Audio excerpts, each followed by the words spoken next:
Okay, I've now realized that I had my headphones on the entirety of the last recording session, even though I wasn't listening to anything. Oh my ocean. Alright, here we are back at it again with whatever we're doing today. What are we doing today, Bill? That's right, we're talking about Wizard's Path writing. As I may have pointed out in the last video, which you should watch somewhere in the inslate or in the card there, or I don't know. I might not do any of that because I'm lazy and bad at being a YouTuber. But as you might have heard in the other video you may or may not watched, I talked about the writing process for this, and I said I was going to discuss it in this video here, which I'm doing now, so here we are. Let's go. Let's talk about the thing. That wasn't even the point of that sentence. I started that sentence to say that I had discussed how long it took to write the book last time, and I said I was going to talk about it more here, but then I just kind of got sidetracked and just, like, said funny words, because that's what I do as a human being.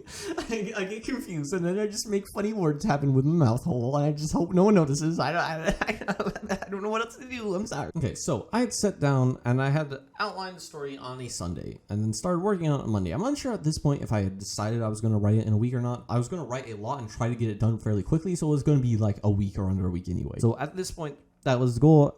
Had to start writing on Monday, started writing Tuesday, so on and so forth. I'm pretty sure I just like didn't write on one of the days as well, which is cool. This is cool. This is cool. That's cool. That's cool. That's cool. That's cool. That's cool. Also, something else happened. I'm pretty sure a video game came out, and I just didn't do anything. Yeah, I'm pretty sure that's what happened. I'm pretty sure a game came out, and I just played the game instead of writing that day, and then I just. And it's like, ooh, that was not the correct decision to make at that moment in time. Now, you might notice in this story that I made some decisions with the formatting and stylization of the writing that are unique. Having access to characters' thoughts are really important. Having the ability to, at any time, have any character think something and the audience to know that that character thought something is a good thing to have. There are many ways to go about tackling this. In the story, I went for an alternative approach. Now, it's fairly simple when you break it down. Instead of using quotation marks, when you use quotation marks to symbolize a character saying something. Instead of doing that, I use brackets to symbolize a character is thinking something. Fairly straightforward, but because of the fact other people don't do it that way, it is hard for people to even begin to understand what's going on, right? So the first few times it comes up, you have to use words like, this character thinks this, or this character spent time thinking about that. You have to do it that way so people can understand it and ease them into that concept. Overall, I think it's a very, very good concept, and I would like to see how it develops going forward. With that said, anything that is strange or different or not the norm is harder to accept and definitely is going to have pushback from the audience. And this being a shonen series, which is basically just meaning pop appeal, that definitely is going to have some push and pull with like a bigger audience that this type of story would be aimed at. Even with all that said, I feel in general, because of the fact writing is a weaker medium than most others, that you have to take advantage of its strengths. You have to do things like ergodic literature, where you push the medium in its unique areas that make it stand out from other mediums. One of those things is the ability to just like make stories very quickly. You can express concepts fast in writing. That's something you have to take advantage of when you actually sit down and start writing something, is that ability to translate information quickly. So if you can come up with ways to translate information even faster and in more streamlined, better ways, I think you should take it. I think you should continuously be experimenting with those things if you want to stay ahead as a writer, if you want to continuously have different stories that sound different and feel different than each other, and if you want to find ways that truly make your writing shine and deliver information in a detailed, well-done way that makes the audience care and understand. With all that said, this story overall probably has some of my less ergodic literature work in it, even though a huge part of it is like a completely different formatting than I've seen done before. I'm sure maybe someone somewhere has done a formatting similar, but like this style of formatting I have not seen done before. Again, I use a lot less different types of fonts in this story than I have used before, and I'm fine with that because like those little nuances, just like a little italics here, a little bold there, uppercase here, like using those sparingly gives them more impact, so not doing it all the time I feel works well. It's just that having those little slight font changes really add a little bit to the story, makes it more personal, feels better to read it, sucks the readers back in, it does all those things, and it's nice to have. Although, with that said, Amazon is kind of not, with the fact that it makes all the fonts and the people who like download it have to read it through just like one font and turns the whole thing to one font. That's kind of not cool. So I'm gonna probably someday have to figure out like other platforms to put it on that actually can take advantage of the fact that using different fonts is a good thing to do and can like make the story feel more alive in certain situations. But again, this story doesn't matter too much because I did less of it. I did much more of having it be bold or italics or other formats of actually delivering that information. The writing process for this is interesting because of the fact that characters don't necessarily get a lot of screen time in general. The amount of cast, the big bulkiness of the cast means that you have to express the characters a lot faster, a lot quicker, and you have to get to the core of who that character is right away. Meaning that you can have subtlety. There are certain characters that are completely dictated by the subtle ways they interact or move around. Other characters, it's just right off the bat, this character is like this. You kind of have to do both when you have a large cast because it's just how it goes sometimes. It's just how it goes sometimes, you know? And balancing those is something. I am much more a fan of, actually, I guess both. I guess in my writing story, I do both generally. I'll have a character be really subtle for a majority of the story, but maybe like 10% of the time, they're just very direct. Like, this is the thing I want to do. This is the thing I want to happen. This is the character I like. This is the thing I'm going to do. This is how I'm going to get it done. Was that annoying? Yeah, probably. Now, doing it that way probably does lend itself to my writing style better. However, no, that's it. Like, okay, I made a decision that actually lends itself to my writing style. Big brain. I was looking for a con there. I couldn't find a con. I feel like I did it well. Like, certain characters express themselves more subtly. Certain characters express themselves more boisterously. And even with, like, the main characters, for example, who generally express themselves in more subtle ways throughout the course of the story, still had those moments of, like, this is the thing I need to have happen right now. And that leads to the story flowing well, being enjoyable, having the ability to read into characters while still also keeping on track and not having the scenes just drag on forever and forever. More than that, this story has character designs in it that can express personality, right? There's certain characters that you kind of can get what they're about through their design. And that works because of the fact there's like anamorphic creatures, but also through the fact that certain characters are going to be dressed up in certain ways to like emphasize what their focus is on. If someone's dressed up as a mechanic, you probably understand a little bit about them compared if they're dressed up like they're about to go and have a fight. In fact, the story allows characters to dress up in those different ways. More of the personality can be expressed just through the character design alone.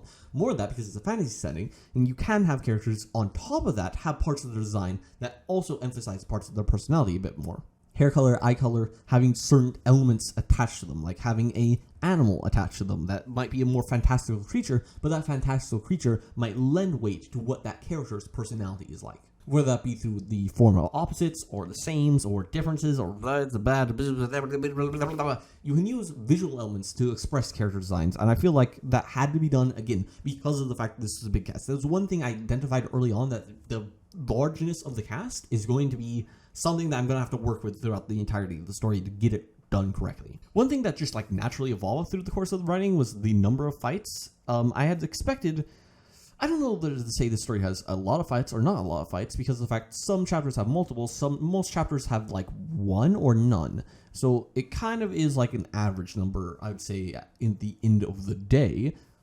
But a lot of the fights, the way they played out differently than I was expecting, where a lot more emphasis was on certain attributes of a fighter rather than just generally what was going on in the fight, which is a bit different than how I normally do things. Normally, I have contestants that aren't too different than each other, but maybe have like one really unique angle, or it's a fight where their brains and brawns and different skills have to go up against each other, and the person that outsmarts and outskills the other person is the one who wins.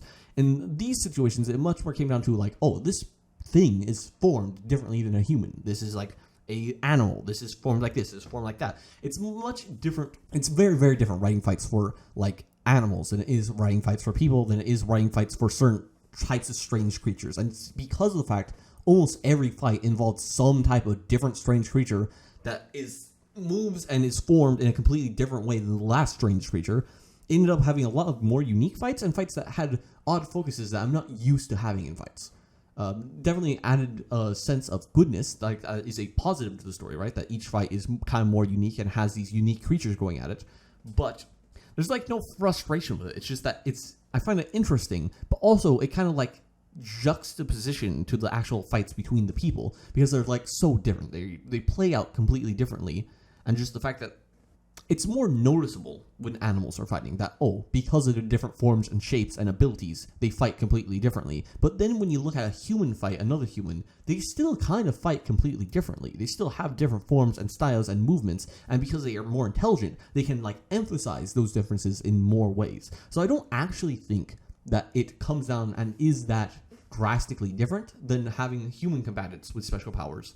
But I think it's more noticeable right away that there's differences. It's less of looking at the nuance and more so looking at directly what is happening. Like, thing has wings, thing have big mouth, different, yes. Fights are good. I'm a fight writer. I like the fights. We're gonna fights in this were fun and good and engaging. A couple of fights were really nice. I really specifically liked the moments where the humans actually got their hands dirty. Those were like nice. Those were nice. I like that. I like that a lot. I like it a lot.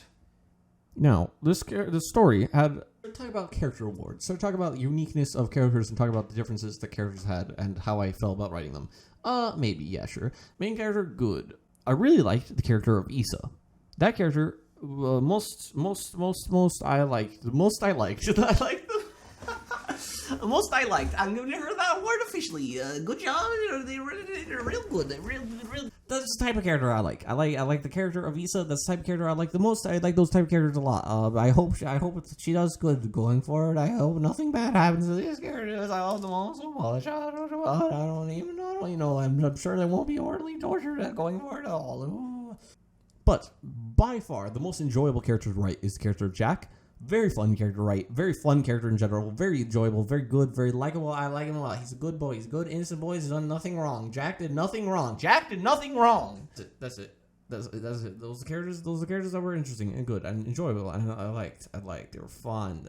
Usually the characters that are fun to see are also characters that are fun to write. Usually. Some characters, again, like characters that have a little bit more nuance to them, like a character like Selena, they are very fun to write, but they might not immediately be noticeable as like fun characters to have because of the fact like a lot of their character interactions are going to come through nuance more so than just like being completely bombastic, psychopathically over the top the whole time. But, both are fun in their own ways and are enjoyable in their own ways and are cool. And I like it. I like characters. I like fights. I like it when the shonen thing happens to the thing. I like it when the main character is like, I won't let you hurt my friends, and he does the thing, and he beats the bad guy. I like it when that happens. I like it when the world is in danger and the blue beam is shooting up to the sky, and you're like, oh no, will the heroes be able to beat the blue beam? And they beat the blue beam. It's like, oh god, I didn't see that one coming.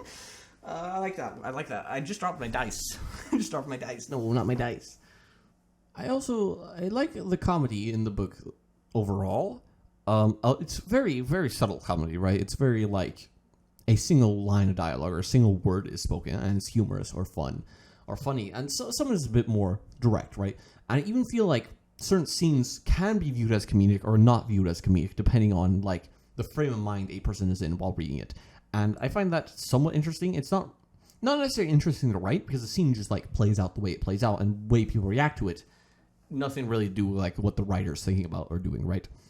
But like I do overall really like the comedy, and I think I enjoy writing the comedy in the style it's in, that very kind of dry, indirect, very like, oh, funny thing. Not funny thing, like it's not like haha funny, it's more like, oh, that's a funny thing that just happened, and having that happen over and over again or happen in different ways or in different styles or different nuances to it, I feel adds something to the narrative and is overall an enjoyable thing to write. And I feel probably does come across better reading it than writing it, if I'm honest. But still, it's a good thing to have in there, and wasn't nothing. Pretty much nothing's bad to write. I don't know. Maybe just some things are bad to write. I don't know, fam. I'm good with everything. I like it when the character is like good. I like it when the character is bad. I like the things. I like when the words go boop boop and it's all fun and good and cool. But I also like the opposite of that, when everyone's sad and bad and do. I know we're deep into this video, but like maybe I should start actually talking about like the main points of the writing now instead of just like dancing around the side the whole time. One of the main parts of this, because this is my main genre and like the main story I'm used to writing and the main type of story I'm used to writing, with like some alternatives, like the fights are a bit different, the characters are a little bit different than normal, but like overall this is like my main style of writing. I noticed that the story flowed out really fast, really naturally, really well, and I feel like it's going to continue flowing out really well because it's still going to be like good. I've noticed through this that writing, the stronger the story, the easier it is for me to write. When the story is really good and clicking and hitting off on all cylinders, it's really easy to write. Of course, when I'm writing a fight scene, that is just like the most easy thing in the world for me to write at all. It's the thing I've spent the most time writing. It's the thing I know most about. Writing fight scene equals good. Double thumbs up, write it much faster, much easier, much quicker, much higher caliber. Fight scene's good. More of those equals happy me, I guess. Cool. But in general, just like having those elements of like character interactions, having those pieces of comedy, having the aspects of adventure and romance, not really romance, but not really that. I don't know why I said that one. Having it when the characters win the lottery and go on a great action adventure. Does that happen? No. Okay, I see. I don't know why you brought it up then. But definitely writing in my style, and especially writing something that is a stronger story, makes it way easier to write, makes it a way smoother writing process. I don't know if I'm not upset at myself at all. The fact I just like took a day or maybe 2 days off.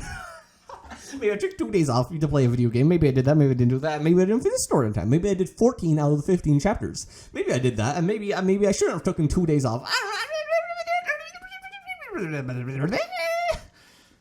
Maybe I then just like didn't write the story again for like a couple of weeks and was like, ooh, I should probably go back and finish that one, and then I didn't for a while. Maybe I shouldn't have done that. Maybe that's another thing I should have done. Maybe we should just like, actually just like, when I said I was going to write the story, I actually do instead of taking like 2 days off on random to play a new game that came out, and maybe also half of a third day. Overall, I didn't learn anything. Wait, hang on. I didn't learn anything, but does reinforce the concept of stronger story equals easier to write. More in line with my general writing, probably also equals easier to write. But primarily just like, if it's a strong story, it's going to be much, much easier to put down onto the paper. And definitely like makes me think that I have to spend more time like curating ideas. Like I have plenty of ideas all the time. I should probably spend more time curating them and figuring out, okay, this is a really good idea, it's not as good of an idea, and look for those like better ideas and develop them further, and then work those into stories more directly than I am doing right now, which is essentially just like, hey, I like that idea, I'm going to make that into a story, I guess I'm going to spend time writing that one, I'm mostly just kidding because like I've already kind of made that shift over to like curating ideas a bit stronger, but like, cool things. I didn't learn anything. I didn't learn anything at all. I had fun writing a story that's actually like the main type of genre I write. I don't know why I didn't do it like in like paper version, word version. I don't know why I started with like not my main genre writing books. It's just what happened. But like maybe I should start with my main genre. Maybe not. Maybe I'll continue writing my main genre. Maybe I won't continue writing my main genre. Maybe I'll never write my main genre again. Still, I feel like I've not learned anything. I've not grown as a human being. I've not accomplished anything in life. I just wrote a book, and then it was good, and then that's it. It wasn't hard. It wasn't a challenge. It wasn't an obstacle. I just did the thing, and the thing was done. Cool. Thanks for watching this video. I hope you took some more away than I did. That's all I have to say. Thanks for watching. Bye.